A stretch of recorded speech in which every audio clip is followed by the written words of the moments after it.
Sometimes, the smallest act of understanding can change an entire room. And sometimes, kindness comes from the person no one expects.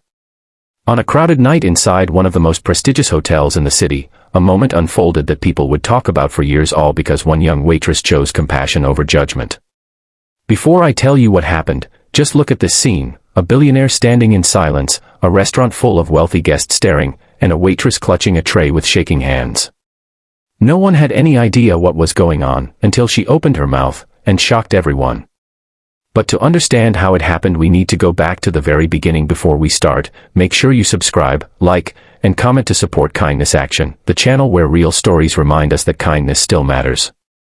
Your support helps us spread more inspiring messages around the world. It was a Saturday evening at the Grand Marymount Hotel, one of the most elegant and expensive hotels in the entire state. Every weekend, the hotel hosted high-profile banquets for business leaders, foreign investors, and the kind of people whose names appeared in magazines.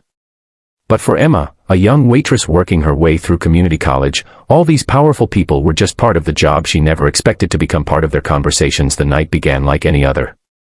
Guests walked in wearing designer dresses and expensive suits. The sound of clinking glasses filled the room. Emma carried trays of wine and hors d'oeuvres, weaving in and out between tables, trying not to think about her overdue tuition bill waiting at home. Then the doors opened again. An elderly man in a traditional black kimono walked inside, not flashy, not loud, but dignified in a way that made people sit up straighter without even knowing why. His silver hair was pulled neatly back, and his face carried the calm expression of someone who had lived through many storms.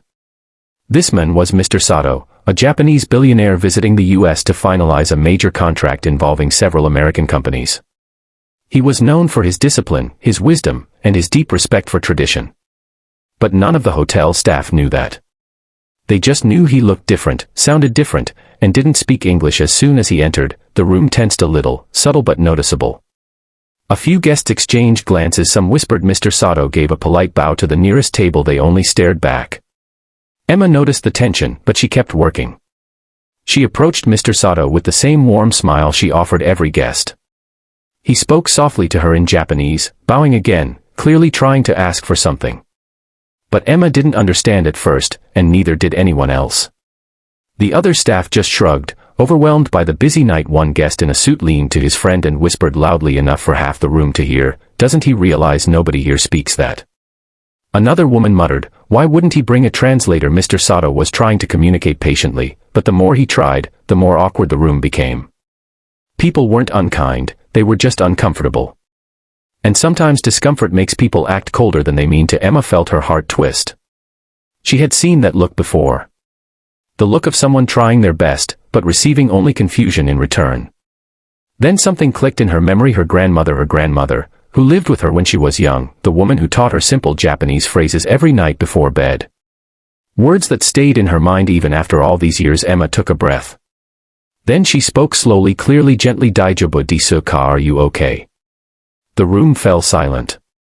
Every head turned, not toward the billionaire, but toward the waitress who suddenly broke the barrier no one else could cross.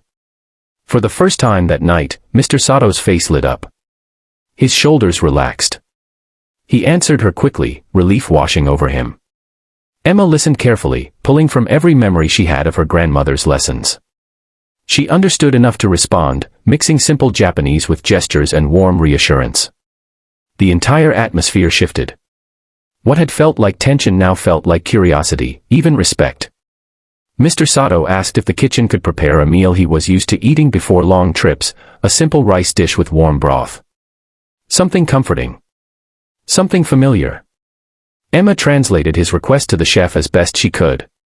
The chef, moved by her effort, did everything he could to prepare something close to what Mr. Sato wanted.